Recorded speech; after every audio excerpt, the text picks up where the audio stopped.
Bring Me the Horizon. Not a band I'm all that fond of. They do have a couple of songs that I've liked. Just another artist where I'm just like, go back to how you used to be. Just another artist. Very upsetting. Oh, Bands follow cash. And when they can sell out just the right way to make that money. Yeah, but it's not always the bands that do that, right? It's like the labels or the producers or Can be. whoever else. Can be. You can play death metal your entire life, write one ballad and hit top 10 and start making that check, and next thing you know, you got a song an album of songs that are nothing but love songs. I mean, look at Metallica.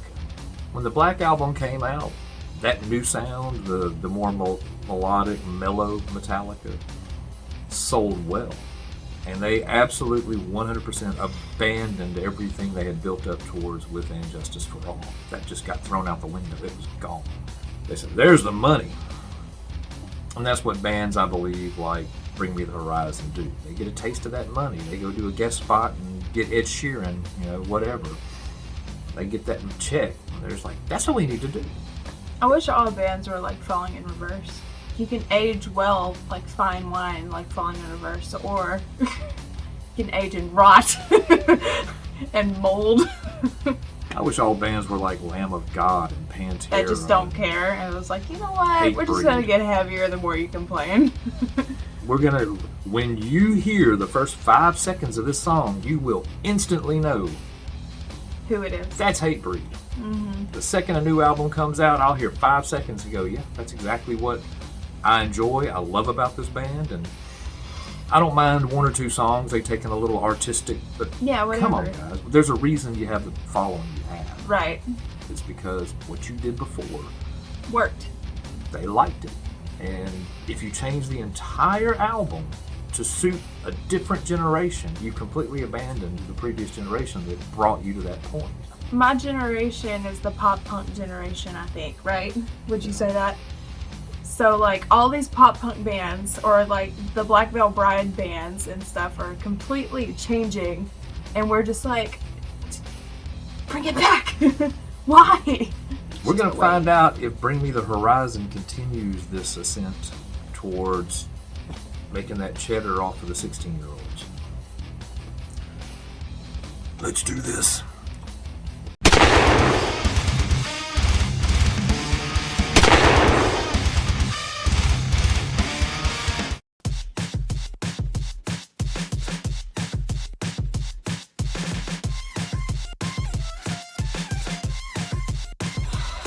Oh no, he's alive! Ollie! Oh, nice.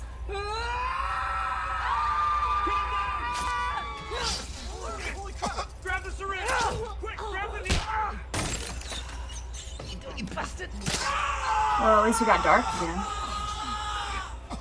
It's very bad CGI.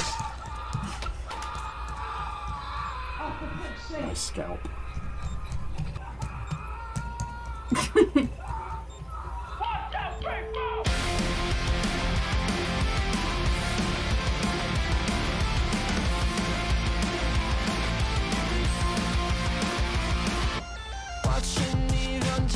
Nope. Is that pop punk? I would consider that pop punk. That's a pop punk beat.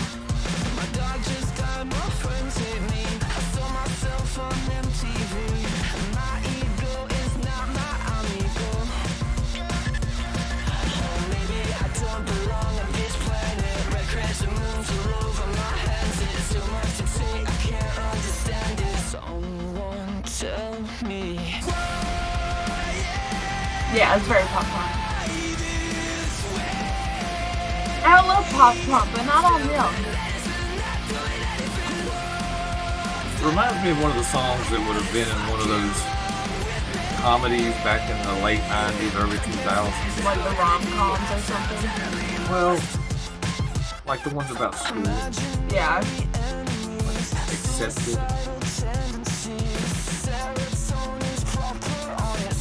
Can't hardly wait.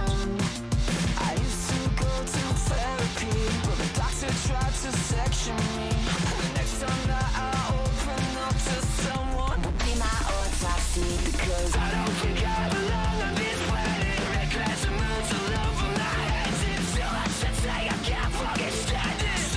least there's some sprint up in it. But it's not showing the talent of that band. No, not at all. I know what they're capable of, and that band is holding back and farting around with us. Look, you only live once was the highlight. Wait, no, that's what it says. It came from my heart.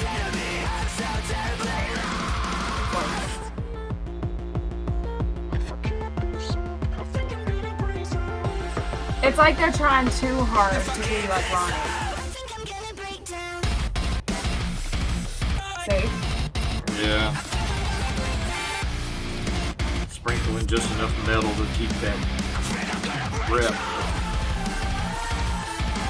That's what I'm saying. The band is so much better than 80% of the song.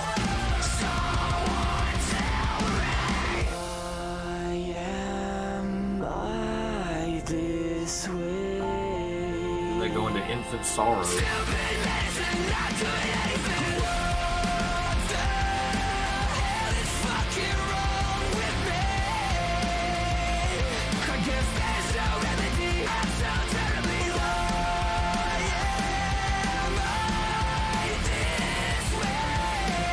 Yeah, this is.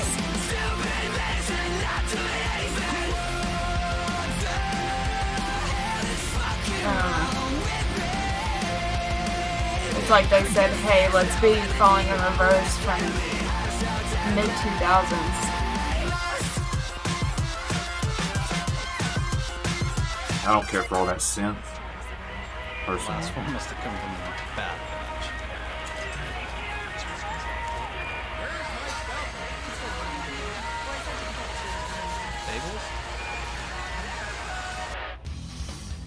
Bagels? I love pop punk, but not on them, man. I think what disappoints me about this band is I know what they're capable of doing. What they just did there, most high school bands, the band I was in high school, that's what we would play. Because that's all we could play. I mean, we weren't that great. Which is disappointing when you know the musicians in this band, because they can be brutal. I mean, they're talented. I mean, and we can't say anything about the synth because I've always used synth. Always. Like, if you ever heard like "Can't You Feel My Heart," that's like all in there. But that just wasn't. It just didn't feel right, you know. It was pop punk. It was. But not for them. They shouldn't be doing pop punk. That's not them. Friday night, you turn on FX, and you see "Can't Hardly Wait." And there's a scene outside where all the kids are drinking and smoking their weed, having a good time. Jumping off the roof into the pool, you know. And this song is playing. And that makes sense. So, I mean, it's very dated sounding to me. And it's just, most of pop punk sounded alike to me, which is funny coming from a metalhead because everybody says, oh, all that metal sounds alike. Pop punk kind of sounds alike to me. It's the same beat. I mean, it's just the same progression. The progressions don't change. They threw in a breakdown because they're Bring Me the Horizon, and they kind of had to. They used to do that, so they felt obligated. But yeah, she made a good point with Ronnie Radke and Falling in Reverse. It's like they're trying to follow that blueprint a little bit, but Ronnie is much better at the other stuff. I mean, the difference between them and Ronnie is Ronnie took like 4 different paths. Like, once he was pop punk, and then he was like towards the metal side, and then he started rapping, and then he started doing the stuff that he's doing now. He's gone through so many avenues that he can do what he's doing now, and everyone be like, oh, that's badass. Well, Ronnie orchestrates it better. He composes it. It's like in this composition, in the front, part 1, we're going to do some little choir thing, and kind of like Queen or something, and then next one's going to be rap. We're going to move it into the breakdown and throw out our metal and get heavy, and then he breaks. That's what makes Falling in Reverse interesting, is that they're not a typical pattern. Yeah. He likes to switch it up and make the heavy part in the middle, or sometimes at the end, or it may come off heavy and get more mellow. Ronnie just likes to play around with composition. And this was more completely composed. I mean, the breakdown was just kind of like almost felt. We're gonna throw that in. It felt forced, yeah. We had to force it in there. Hey, we're still bringing the horizon, but then we're gonna get back on to. It happens. Bands get older and they change their sound and start attracting a younger audience. And then when somebody who listened to them from the beginning that helped push them in the path that made them popular the way they are now, those fans get looked down upon as if Yeah. you're just crying, you know, wham wham. No, Wah, I mean, wah. it's a fact. There's more new Slipknot fans in the newer generation than probably ever because they changed their sound. And people Yeah. like myself who listened to them all these years was like, I just don't care for the new sound. You don't know what you're talking about. I don't know. I was there from '99 when they started, so Yeah. what do I know?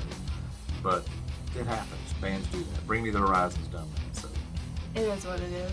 I hate If it works for them, good on them. Congratulations, guys.